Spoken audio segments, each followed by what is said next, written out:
turawiteze n'igishika cyinshi,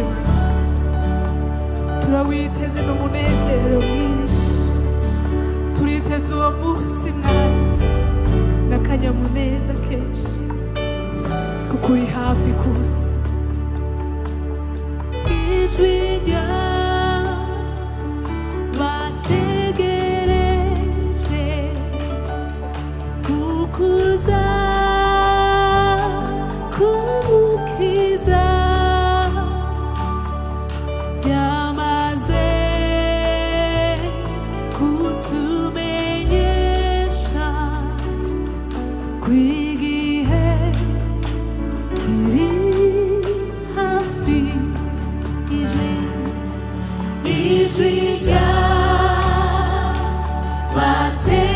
ry'abategereje kukuza kumukiza ryamaze kutumenyesha kw'igihe kiri hafi. Kandi abihanganye cyane, kandi abihanganye cyane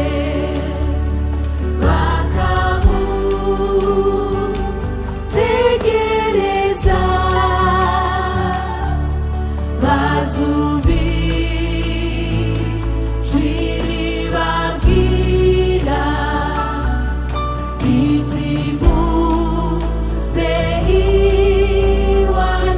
iwazamba izategira kuvuga isi n'umushitsi umwake w'ijuru n'isi agiye kugaruka. Hazoba indirimbo nziza, hazoba indirimbo nziza zitigeze zimenywa, hazoba ibyishimo byinshi, hazoba ibyishimo byinshi muri Yerusalemu nshya. N'amajwi yacu tuzazoba indirimbo nziza, hazoba indirimbo nziza zitigeze zimenywa, hazoba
uyu Yesu ni Imana yambaye umubiri abana natwe, yishushanya natwe muri byose kiretse icyaha, abaho ubuzima buhimbaye mu kibanza cyacu, apfa urupfu gashinyaguro kandi ruteye isoni mu kibanza cyacu, arazuka ngo dutsindanishirize, aduga mu ijuru adusigira isezerano ko azogaruka. Umutima wose wavutse ubwa kabiri wakirana umunezero udasanzwe, amasezerano yuzuye muri Bibiliya atubwira ko wadupfiriye azogaruka. Uko abana b'Imana twahawe umushuzo ari wo mwemu, niwe ngwati, niwe garanti y'ubwiza bw'ukwinjiramo. Uwo mwami ntiyagaruka. Uwo niwe aguma twemeza mu mitima yacu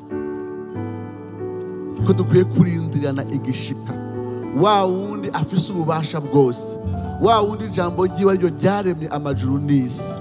Pawulo aravuga ngo azohindura imibiri y'ubufafara bwacu ayishushanye n'umubiri w'ubwiza bwiwe, ngo kuko afise ububasha bushoboza kwigandurira byose.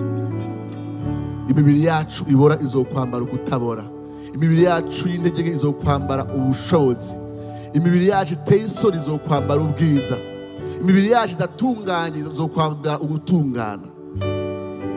Uwo mwami ntiyagaruka. Ijwi ryiwe rizokangura abari mu mva bose.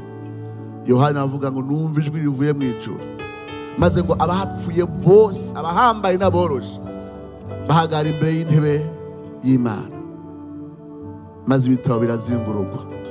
Ngo maze ikindi gitabo kirazingururwa, nico gitabo c'ubugingo. Ngaze ngo ubonetse atanditse mu gitabo c'ubugingo aterwa mu kiyaga caka umuriro, kandi ngo nico urupfu rwa kabiri. Ariko twiha abana b'Imana ntiturindire urubanza, kuko uwadupfiriye yarutsindanije ukiri urubanza. Uwo niwe vyizigiro vyacu muri buno buzima no mu buzima buzoza. Mwami Yesu, tukurindiranye igishika, tukurindiranye igishika. Mwami, imibabaro yo hano ku isi ntitwibagize ko ibihambaye vyiza amaso atigeze abona, ibitigeze kwiyumvirwa ngo bije no mu mutima w'umuntu, ibikiye abagukunda kandi bakwizeye. Ivyo duhera muri no mwami, ntibitwibagize yuko atakintu na kimwe ivyiza turindiriye inyuma y'urupfu vyogereraga mwami. Ivyiza dukorera hano mwami n'akama gatoya cane mw'idamba ryagutse ritagira iherezo ry'umugisha, the blessedness wabikiye abakwizera. Petero avuga ngo maze amurabiye ko ivyo vyose barigeza nk'uko nawe ari uwera. Turagukomera amashi menshi, wowe mwami wasezeye kuzogaruka.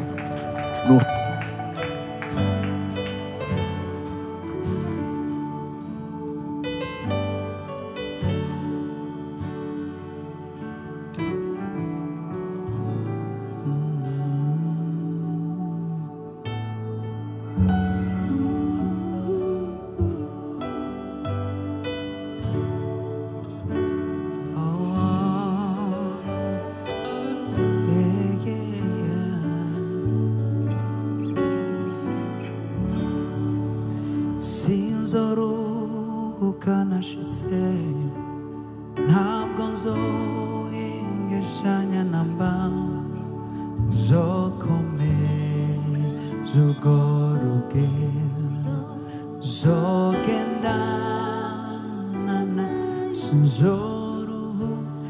sinzoruhuka nashitseyo, ntabwo nzohengeshanya namba, nzokomeza urwo rugendo, nzogendana sinzoruhuka nashitseyo, ntabwo nzohengeshanya namba, nzokomeza urwo rugendo, nzogendana na Yesu. Ndashaka kuja mu ijuru,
So comienza